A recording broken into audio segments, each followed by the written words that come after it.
Hi guys, sorry to interrupt your viewing, but please subscribe to the channel and like this video. Thank you. Imagine watching the person you love walk away, not just with anyone, but with your own brother. Then, as if the betrayal wasn't enough, they invite you to their wedding and ask you to be the best man. It sounds like something out of a bad soap opera, but for me, it was real life. And the twist didn't stop there. It started like any other day. I was engaged to Sarah, the woman I thought I'd spend the rest of my life with. We were in the middle of planning our wedding, picking venues, arguing over guest lists, and debating whether we should splurge on a live band. Things weren't perfect, but I thought we were happy. Looking back, maybe I should have seen the cracks, but hindsight is always clearer than the moment you're in. That day, I came home early from work. My boss had let us out early as a reward for hitting our quarterly targets. I remember feeling good as I walked up to the apartment Sarah and I shared, thinking about surprising her with takeout from her favorite Thai place. When I opened the door, the first thing I noticed was the strange tension in the air. Sarah was in the kitchen, her back to me, but her shoulders were stiff, and she didn't turn around when I called out, "Hey, I'm home early." Something was off. Normally, Sarah would greet me with a smile or at least some sarcastic comment about my habit of leaving my shoes in the middle of the hallway. But that day, she didn't say anything. When she finally turned to face me, her eyes were wide, like she'd been caught doing something she shouldn't. "Everything okay?" I asked, setting my bag down on the counter. Before she could answer, I heard a noise behind me. I turned just in time to see my brother, Jake, stepping out of the bathroom. For a moment, all three of us froze. Jake looked as if he'd seen a ghost, his face pale and his eyes darting between Sarah and me. My stomach dropped. "What the hell is going on?" I demanded, my voice louder than I intended. Neither of them answered. They didn't need to. The guilt on Jake's face and the panic in Sarah's eyes told me everything I needed to know. I took a step back, feeling as if the air had been sucked out of the room. "Are you kidding me?" I said, my voice trembling. "Sarah? Jake? You got to be joking." "Let me explain," Sarah started, but I cut her off. "Explain what?" I snapped. "That you've been sneaking around with my brother behind my back? How long has this been going on?" Jake finally spoke, his voice low and shaky. "It's not what you think." "Don't," I said, pointing a finger at him. "Don't you dare try to spin this." I couldn't stay in that apartment a second longer. Grabbing my keys and my bag, I stormed out, slamming the door behind me. My mind was racing, and my chest felt tight. The two people I trusted most, my fiancé and my brother, had betrayed me in the worst possible way. I drove aimlessly for hours, replaying the scene over and over in my mind. How could I not have seen it? The stolen glances, the awkward silences when Jake was around. It all made sense now. Eventually, I pulled over into an empty parking lot and sat there in the dark, my hands gripping the steering wheel. The shock was starting to wear off, replaced by a cold, simmering anger. By the time I finally headed back to my place, I had made a decision. This wasn't something I could forgive or forget. Whatever explanation they thought they had, I didn't want to hear it. As far as I was concerned, they were both out of my life. The weeks after discovering Sarah and Jake's betrayal felt like a never-ending free fall. I called off the engagement that same night. There was no tearful goodbye, no dramatic confrontation, just a cold, final text to Sarah. "We're done. Don't contact me again." The next morning, I started packing my things. Every photo frame, every shared memento, every item that reminded me of the life I planned with her went into boxes. Some I took with me, others I left behind, unable to stomach the sight of them. Within 3 days, I'd found a short-term rental across town and moved out of the apartment we'd shared.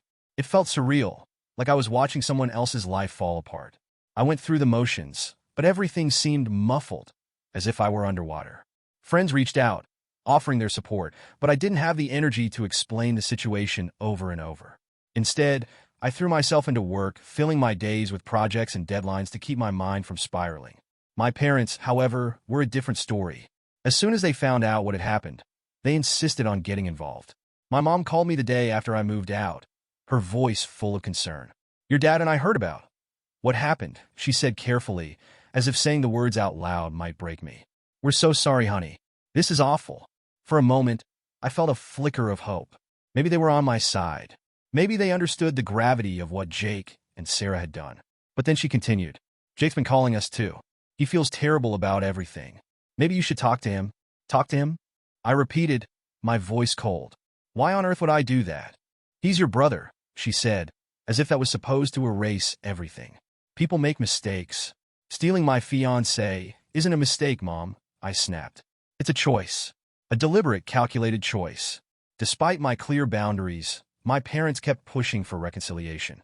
My dad, who rarely got involved in family drama, even chimed in during one call. Look, we're not saying you have to forgive him, he said, but family is family. At least hear him out. I refused. Jake hadn't reached out to apologize, and even if he had, I wasn't interested in what he had to say. He knew exactly what he was doing when he went behind my back with Sarah, and no amount of excuses could change that. Cutting them both out of my life was the only way I could begin to heal. I blocked Sarah's number, unfriended her on social media, and avoided any places I thought she might be. I did the same with Jake, deleting his contact information and ignoring my parents' attempts to mediate. The first few weeks were brutal. I'd wake up in the middle of the night, my chest tight with anger and hurt. Memories of Sarah and Jake would flood my mind. Her smile when we first met, his laugh at family dinners, and it felt like being stabbed all over again. Slowly, though, things began to change. My friends rallied around me, dragging me out for drinks and movie nights even when I didn't want to go. My co-workers, unaware of what I was going through, praised me for my hard work, giving me a sense of purpose when everything else felt meaningless. I started going to the gym, channeling my frustration into weights and running. It wasn't a cure-all, but it gave me an outlet for the anger I couldn't seem to shake. By the time a few months had passed, I was starting to feel like myself again. I wasn't over what had happened. How could I be? But I was learning to live with it. I even began to laugh again, finding moments of joy in the company of people who cared about me. Just when I thought I was turning a corner, the next blow came. It started with an envelope in my mailbox, a thick, cream-colored invitation with Sarah's familiar handwriting on the front. My heart sank as I opened it, already knowing what it was. Inside was an invitation to Jake and Sarah's wedding. I stared at the card, my hands trembling with disbelief. Not only had they betrayed me, but now they wanted me to celebrate their union? It wasn't just audacious, it was cruel. Later that evening, my phone buzzed with a call from my mom. I answered reluctantly, already bracing for whatever nonsense she was about to say. "We need to talk," she said. "About the wedding?" I closed my eyes, a wave of exhaustion washing over me. "What about it?" "They've asked you to be Jake's best man." For a moment, I thought I'd misheard her. Then the full weight of her words hit me, and I laughed, a cold, bitter sound that didn't feel like it came from me. "You're joking," I said. But from the tension in her silence, I knew she wasn't. It had been a few months since I'd cut Jake and Sarah out of my life. I wasn't fully healed. I wasn't sure I ever would be, but I was starting to feel like I could breathe again. The weight of their betrayal still lingered, but it didn't consume me the way it had in those first few weeks. Then, one evening, I came home to find a thick, cream-colored envelope sitting in my mailbox. My name was written on the front in Sarah's unmistakable handwriting. For a moment, I just stood there, staring at it as a pit formed in my stomach. I already knew what it was before I opened it, but curiosity, or maybe masochism, compelled me to tear it open anyway. Inside was a beautifully designed invitation, complete with gold lettering and floral accents. It was an invitation to Jake and Sarah's wedding. I sat down on the edge of my couch, holding the card in my shaking hands. My eyes scanned the details. The date was set for exactly 1 month from now, and the venue was a swanky downtown hotel. The wording was formal and polite, but I couldn't help but read between the lines. Was this their way of rubbing salt in the wound? Did they honestly expect me to attend, to sit there and watch them exchange vows like their relationship hadn't been built on the ashes of mine? The sheer audacity of it was almost impressive. For a brief moment, I considered throwing the invitation in the trash and pretending it never existed. But then, an unsettling curiosity crept in. Why had they invited me? Were they hoping for some sort of reconciliation? Or was this just another display of their shamelessness? I spent the rest of the evening going back and forth in my mind. I couldn't fathom why they'd want me there, but I also couldn't shake the question of what they were thinking. Over the next few days, the invitation sat on my kitchen counter, taunting me every time I walked by. My initial anger gave way to a gnawing sense of confusion. What was their endgame? Did they really believe I'd show up and support them after everything they'd done? My parents, of course, had plenty to say on the matter. My mom called me one evening, her voice carefully cheerful, like she was trying to soften the blow. "So," she began, drawing the word out. "Did you get the invitation?" "Yeah," I said flatly. "Well, what do you think?" she asked. I let out a bitter laugh. "What do I think? I think it's insane. They actually expect me to go to their wedding? Do they have any idea how ridiculous that sounds? My mom sighed. Honey, I know it's hard, but maybe this is an opportunity to mend things. Jake and Sarah, they've made mistakes, but they care about you. They want you to be there. Mistakes? I repeated, my voice rising. Stealing my fiancé isn't a mistake, Mom. It's a betrayal. And now they want me to sit there and watch them get married? Do you even hear yourself? They're still family, she said softly.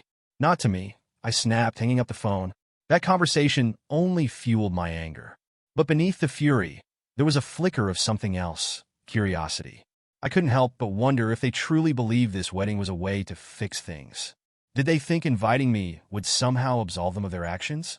Despite my better judgment, I found myself staring at the invitation again late one night. I traced my finger over the embossed gold lettering, imagining what it would be like to walk into that room and face them. Would they be smug, basking in their supposed victory? Or would there be an undercurrent of guilt, a silent acknowledgement of what they'd done to me? The thought of confronting them, of showing up and refusing to play along with their charade, was tempting. I wasn't sure if I wanted revenge or closure, but part of me wanted to see their reactions. As the days passed, the idea of attending the wedding lingered in my mind. I told myself it was ridiculous, that I'd only be setting myself up for more pain. But another part of me, the part that still hadn't fully processed their betrayal, was drawn to the idea of facing them on their big day. By the end of the week, I still hadn't made a decision. The invitation sat on my desk, a constant reminder of the choice I had to make. I didn't want to give them the satisfaction of thinking I cared. But at the same time, I couldn't shake the feeling that this was an opportunity one might never get again. The chance to stand in the same room as them and remind them, without saying a word, that I was stronger than they thought. Whatever decision I made, one thing was clear. This wasn't just about a wedding.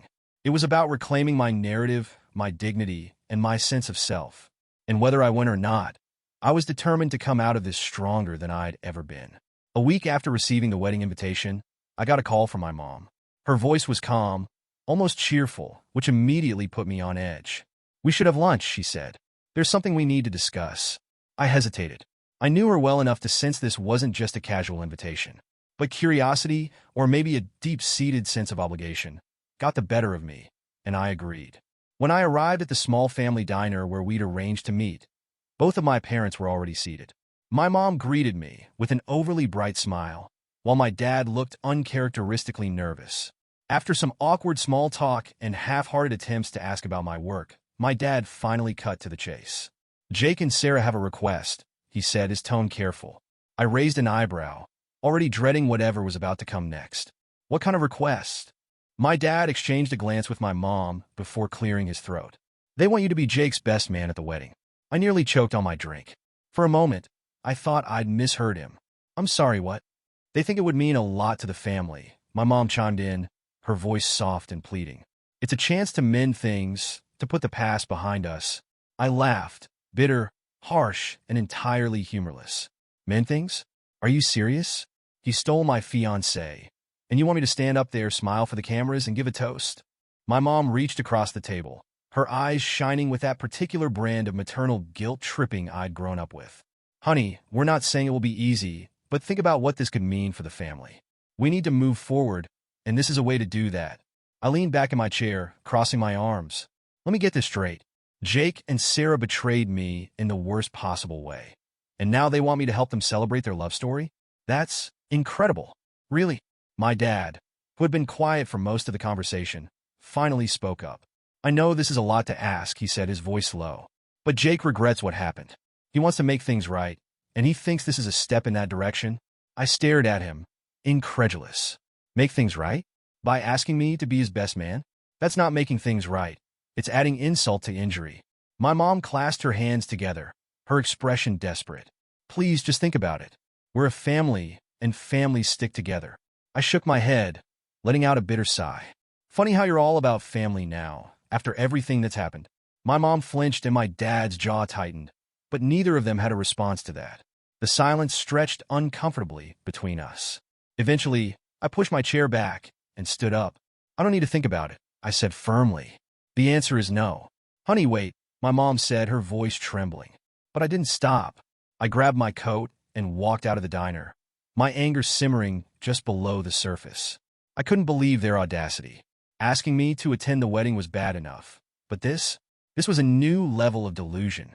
The entire drive home, I replayed the conversation in my head, each word fueling my frustration. How could they be so blind to how much this hurt me? Did they really think I'd be able to stand up there and pretend like everything was fine? When I got home, I poured myself a drink and tried to calm down, but my thoughts wouldn't stop racing. The more I thought about it, the more absurd it seemed. Jake and Sarah didn't just want me to be at the wedding. They wanted me to be part of it. I couldn't tell if they were truly that clueless or if this was some twisted attempt to sweep everything under the rug. Either way, I wasn't playing along.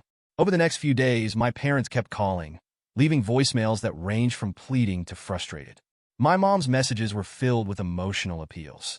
This is your chance to show Jake you're the bigger person. My dad's were more practical. Just think about how much easier this will make things for everyone. I ignored them all. At one point, I vented to my best friend, Matt, over beers. Can you believe this? I asked, shaking my head.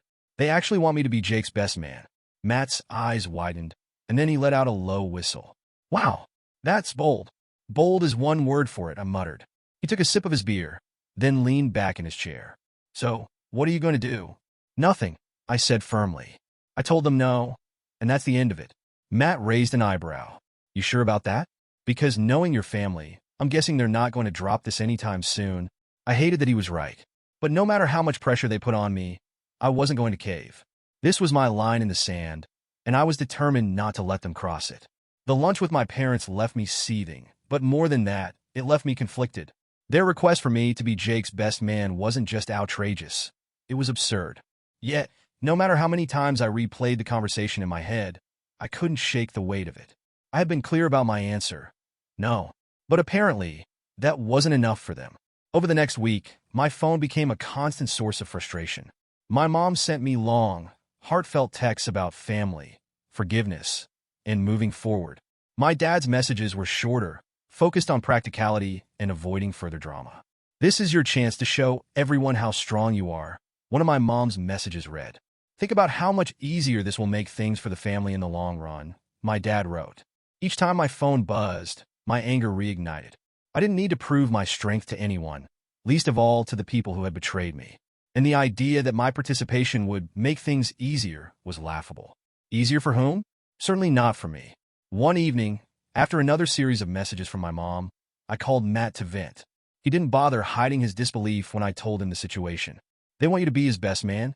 He asked, emphasizing the absurdity. Yep, I said, leaning back on my couch and rubbing my temples. Matt let out a low whistle. That's not just bold, it's next-level audacity. What did you say? I told them no, I replied. But they won't let it go. They keep calling and texting like they think I'm going to change my mind. He snorted. Classic guilt trip. They don't care about closure, man. They just want their picture-perfect wedding. You standing up there makes everything look like it's fine. I know, I said, my voice tinged with frustration. And it's not fine. But part of me wonders if maybe going would give me the chance to say what I need to say. Like, what if this is my chance to take back control of the situation? Matt raised an eyebrow. Take back control how? I don't know, I admitted. Maybe standing up there as the best man, knowing what they did, is a way to show them I'm stronger than they think. That I'm not broken by their betrayal. Matt didn't seem convinced, and truthfully, neither was I. As the days passed, the idea of attending the wedding, let alone standing next to Jake as his best man, felt more and more absurd.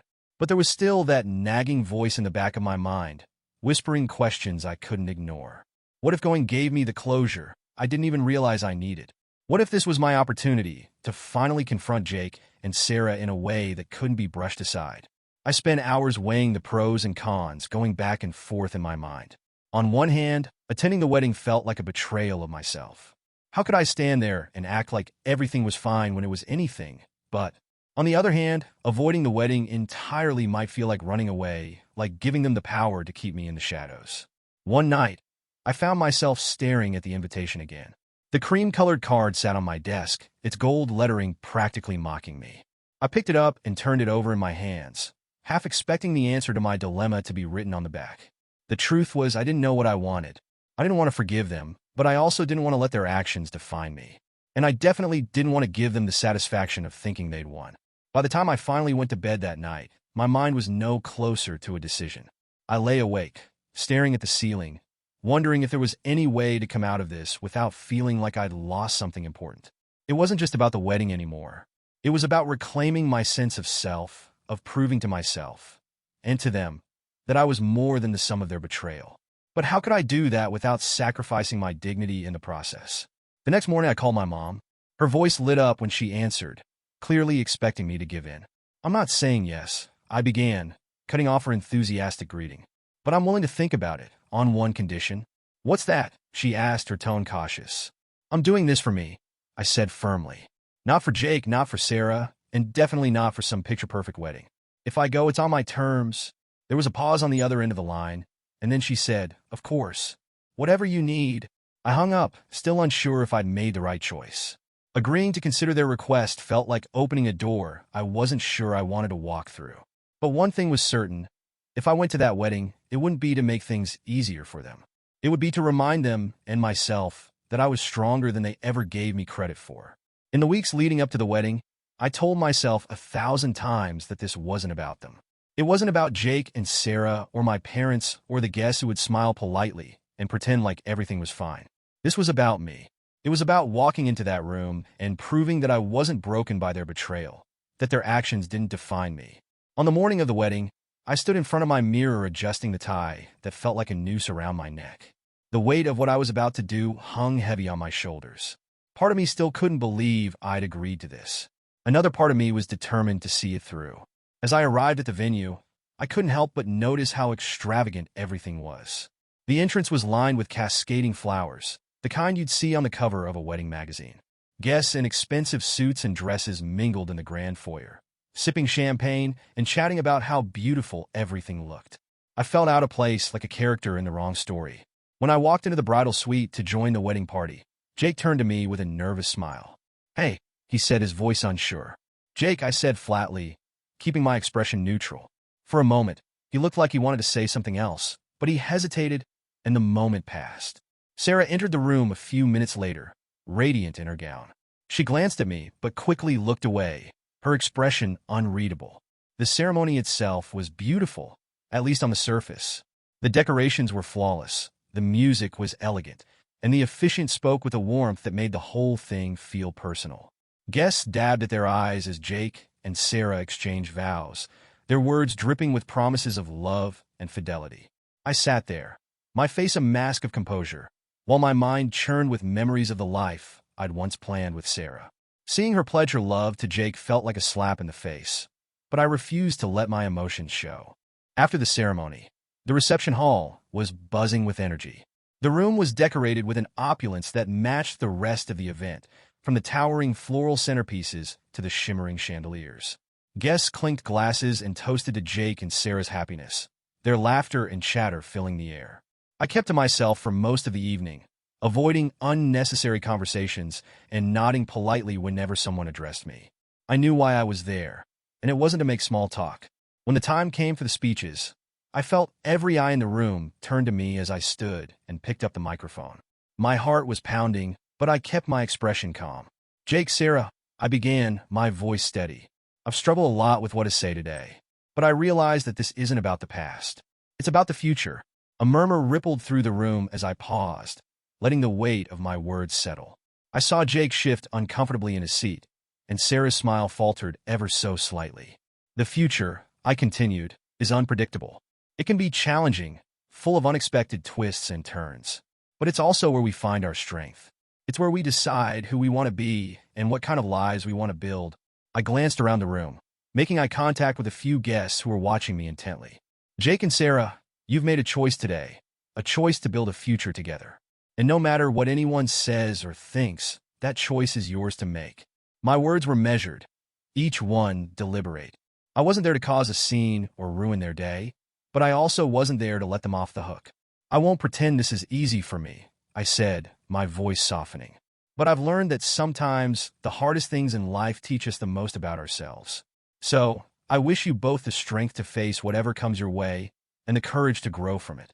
I raised my glass, my expression neutral. To Jake and Sarah, the applause was polite but subdued, and I could feel the tension in the air as I sat back down. Jake and Sarah exchanged a glance, their smiles strained, and my parents looked like they didn't know whether to be proud or horrified. As the evening wore on, a few guests approached me, complimenting me on the grace and maturity of my speech. I nodded and thanked them, but their words barely registered. The truth was, I wasn't there for their approval. By the time the reception was winding down, I felt a strange sense of relief. I'd done what I came to do. I'd faced them, spoken my truth, and walked away with my head held high. It wasn't closure, not exactly, but it was enough. For the first time in months, I felt like I was in control of my own story. And that, more than anything else, made the entire ordeal worth it. As I stood at the head table, the microphone in my hand felt heavier than it should have. The room was quiet now, with all eyes on me. Jake and Sarah sat side by side, their smiles frozen in place, though the tension in their body language was hard to miss. My parents were watching me closely, their expressions a mix of expectation and unease. I took a deep breath and began. Good evening, everyone. For those of you who don't know me, I'm Jake's brother. And, for a time, I was Sarah's fiancé. The room went utterly still. I hadn't planned to start with that line, but it came out before I could stop it. I let the words hang in the air for a moment, then smiled faintly. Now, that's not the usual opening for a best man speech, is it? The guests chuckled nervously, some shifting in their seats, unsure if I was joking. Jake's face flushed, and Sarah looked down at her lap. My parents exchanged an anxious glance, but I pressed on, keeping my tone light. I've been thinking a lot about what I wanted to say today, I continued, and one word kept coming to mind: family. Family is the foundation of everything we build in life. It's where we learn about trust, loyalty, and love. It's what shapes us into the people we become. I paused, scanning the room. But family isn't perfect. We make mistakes, we hurt each other, and sometimes we lose our way. What matters is how we choose to move forward, whether we let those mistakes define us or whether we find a way to grow from them. My voice remained steady, but I could feel the weight of my words settling over the crowd. The tension was palpable now, especially at the head table. Jake was fidgeting with his napkin, and Sarah looked like she wanted to disappear under the tablecloth. I'm not going to stand here and pretend this day isn't complicated for me, I said, letting a bit of the truth seep through. But if there's one thing I've learned, it's that life doesn't always go the way we plan. Sometimes, it takes us in directions we never expected, directions we might not have chosen for ourselves. I glanced at Jake, then at Sarah. Jake and Sarah, you've chosen a path together. And while it might not have started in the most conventional way, today is about your future. It's about building a life together, one that's rooted in honesty, respect, and, hopefully, understanding. The room was silent, save for the occasional clink of a fork against a plate. I could feel the eyes of the guests boring into me, but I didn't let it shake me. To everyone here today, I said, addressing the crowd, thank you for being part of this celebration. It's not just about Jake and Sarah. It's about the love and support we all bring to their journey. And, as much as it pains me to admit this, I suppose I'm part of that journey too. There were a few polite chuckles, and I allowed myself a small smile. So here's to Jake and Sarah, I concluded, raising my glass.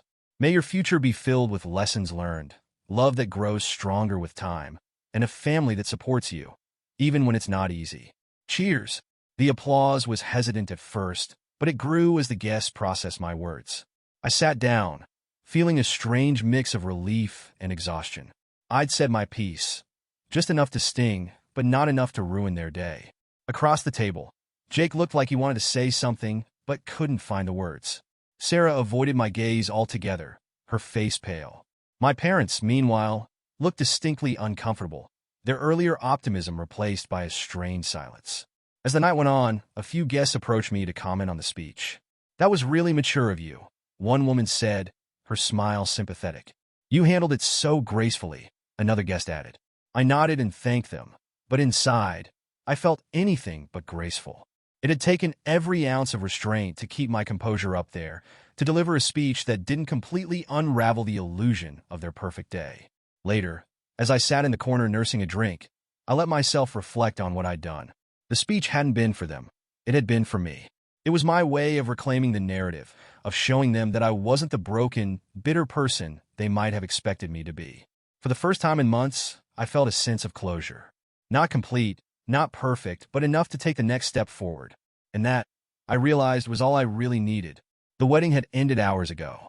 The last of the guests had trickled out, and the once lively reception hall was now a quiet echo of its earlier chaos. I had done my part. I stood up there as the best man, delivered my speech, and even managed to keep my composure throughout the day. But the storm that had been brewing inside me hadn't dissipated. As I made my way to the coat check, hoping to leave unnoticed, Jake caught up to me in the hallway. His face was flushed, not with the joy of a newlywed, but with the tension of someone who'd been holding back all day. "Hey," he called out, his tone sharp. "What was that about?" I turned slowly, meeting his gaze with a level stare. What about?" "The speech," he said, crossing his arms. It felt pointed. I let out a dry laugh. "Pointed? Really? I thought I was being generous, considering the circumstances." Jake shifted uncomfortably, his confidence faltering. "Look, I know you're still upset." "Upset?" I interrupted, stepping closer. "Upset doesn't even begin to cover it, Jake. You stole my fiancée. You betrayed me. And then you had the nerve to ask me to stand up there and smile for the cameras like nothing happened. Did you really think I was just going to let that slide?" He looked away, guilt flashing across his face. "I didn't mean for things to happen this way," he said quietly. "Yeah, well, they did," I shot back. "And now you get to live with it." For a moment, the hallway was silent except for the faint hum of music still playing in the distance. Jake rubbed the back of his neck, avoiding my eyes. "I know I screwed up," he said finally. "But Sarah and we didn't plan this. It just happened." "Oh, it just happened?" I said, my voice dripping with sarcasm. "Like you tripped and fell into my relationship?" Jake winced, but didn't respond. I took a deep breath, trying to rein in the anger bubbling beneath the surface. "You know what hurts the most, Jake? It's not even that you and Sarah ended up together. It's the way you went about it. The lying, the sneaking around, the total disregard for me. You didn't just betray me. You humiliated me." He opened his mouth to respond, but I cut him off. "And the worst part is, you didn't even have the decency to apologize. Not once. You just acted like I was supposed to get over it and move on." "I didn't know how to apologize," Jake admitted, his voice barely above a whisper. "Every time I thought about reaching out, I felt like it wouldn't be enough." "It wouldn't have been," I said bluntly. "But it still would have been better than nothing." Jake looked down at the floor, his hands shoved deep into his pockets. For a moment, he almost seemed like the brother I used to know, the one I could count on, the one I thought would always have my back. But that version of Jake felt like a distant memory now. "I'm sorry," he said finally, his voice trembling. "I know I should have said it sooner, but I'm sorry for what I did to you, for the way I handled everything. You didn't deserve that." I stared at him, searching his face for any sign of sincerity. He looked earnest, but the apology felt hollow, like it was coming more from obligation than genuine remorse. "I appreciate the apology," I said after a long pause. "But it doesn't change what happened. It doesn't fix anything." "I know," Jake said, his shoulders sagging. I wanted you to know." For a moment, I didn't know what to say. Part of me wanted to forgive him, to let go of the anger and move on. But another part of me wasn't ready. Not yet. "I'll never understand why you did what you did," I said finally. "But I'm done letting it control me. You made your choices, and now you get to live with them. Just don't expect me to act like everything's fine, because it's not." Jake nodded slowly, as if he knew better than to argue. "Fair enough," he said. Without another word, I turned and walked away, leaving him standing in the empty hallway.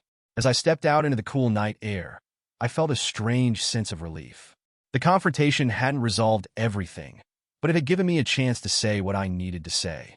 For the first time in a long time, I felt like I was finally taking back control of my own story. In the weeks after the wedding, I found myself experiencing a strange and unexpected feeling: relief. It wasn't that I'd forgiven Jake or Sarah, far from it. But for the first time since their betrayal, I no longer felt like their actions defined me. Standing up there, delivering that speech, and confronting Jake afterward had been a form of closure I didn't even realize I needed. The weight I'd been carrying around for months was gone. I wasn't consumed by anger or bitterness anymore. Instead, I felt free. Free to live my life without the shadow of their betrayal hanging over me. Free to focus on myself and the things that truly mattered. My parents, of course, couldn't leave well enough alone. They called and texted frequently in the days following the wedding, eager to smooth things over. My mom left voicemail after voicemail, her tone a mix of guilt and hope. "We just want to talk," one message began. "We're so proud of how you handled everything. Maybe we can all sit down," and I deleted it before she could finish. It wasn't that I hated them, I didn't, but I wasn't ready to let them back in either. For too long, they'd minimized my pain excused Jake's actions, and tried to force me into a role I never asked for. I wasn't going to let them do it again. When my dad finally called and got through, I kept the conversation short. "I'm fine, Dad," I said, cutting him off mid-apology. "But I think we need some space right now." He sighed heavily, but he didn't argue. "Okay," he said, "but just know we're here when you're ready." I wasn't sure if I'd ever be ready, but I appreciated the sentiment. As for Jake and Sarah, I heard through mutual friends and social media snippets that their honeymoon hadn't been the fairy tale they'd hoped for. A flight delay, lost luggage, and an argument about something trivial had soured the trip early on. By the time they returned, they'd spent more time bickering than enjoying each other's company. When a mutual friend shared the story with me over coffee, I simply shrugged. "That's life," I said, my tone neutral. And it was the truth. I didn't care enough to revel in their misfortune. Instead, I focused on myself. I threw myself into work, taking on new projects and setting ambitious goals. For the first time in months, I felt excited about the future. I even reconnected with old friends, people I'd drifted away from during my engagement to Sarah. One night, I found myself at a casual dinner party, laughing and swapping stories with a group of people who didn't know about the drama that had consumed my life. It felt good to just be me, not the guy whose brother had stolen his fiancée, not the wounded party trying to heal, just me. I started going to therapy, something I'd put off for years. Talking to someone who wasn't connected to the situation helped me process my feelings in a way I hadn't been able to before. I learned to let go of the idea that I needed closure from Jake or Sarah or even my parents. The only closure that mattered was the kind I could give myself. In the months that followed, I began to notice little signs of progress. I stopped flinching when someone mentioned Sarah's name in passing.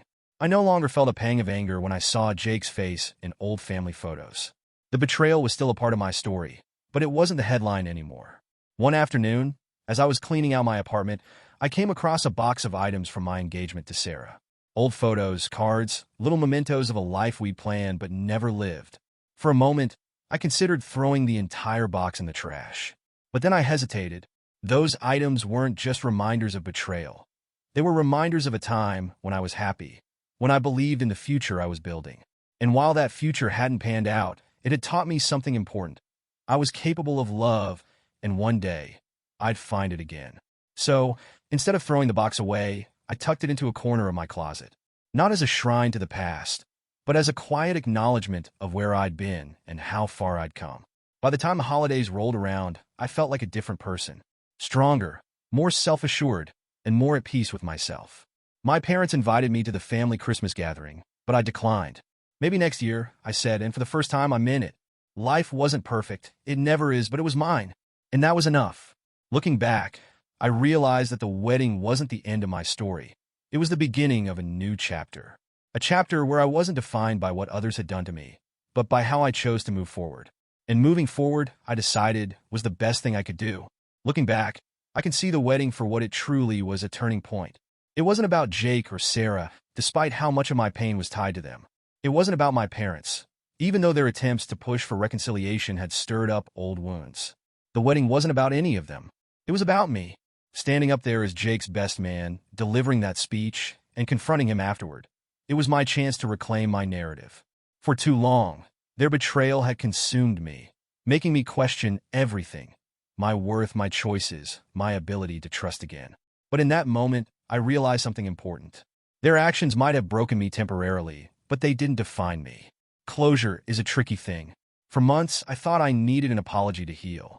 I thought Jake's guilt or Sarah's regret would somehow make the pain go away. But I've learned that closure doesn't always come from the people who hurt you.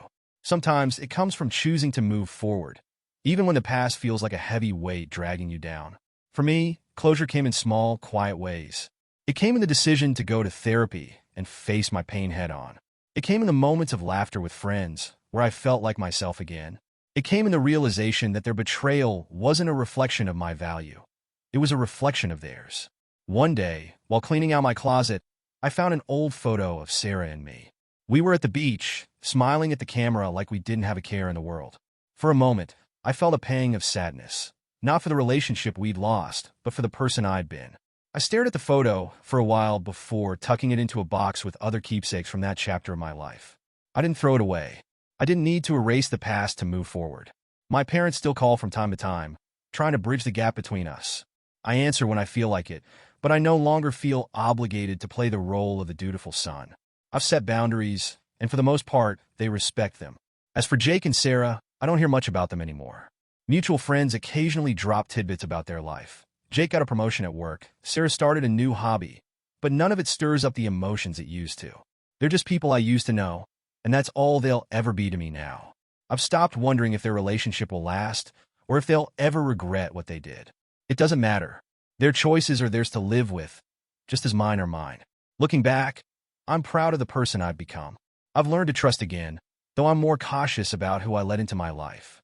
I've built a career I'm passionate about, surrounded myself with people who uplift me, and discovered new hobbies that bring me joy.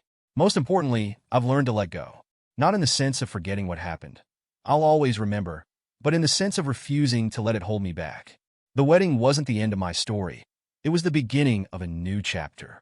A chapter where I stopped living in the shadow of their betrayal and started living for myself. Sometimes when I think about that time in my life, I feel a sense of gratitude. Not for what they did, there's no excusing that, but for what it taught me. It taught me resilience. It taught me the importance of setting boundaries. And it taught me that my worth isn't tied to how others treat me. Closure doesn't always come wrapped in a neat little bow. It doesn't always come with apologies or reconciliations. Sometimes it comes quietly in the decision to wake up every day and keep moving forward. And that's exactly what I've done. The past will always be part of my story, but it doesn't define me. I define me. And that, more than anything, is my closure.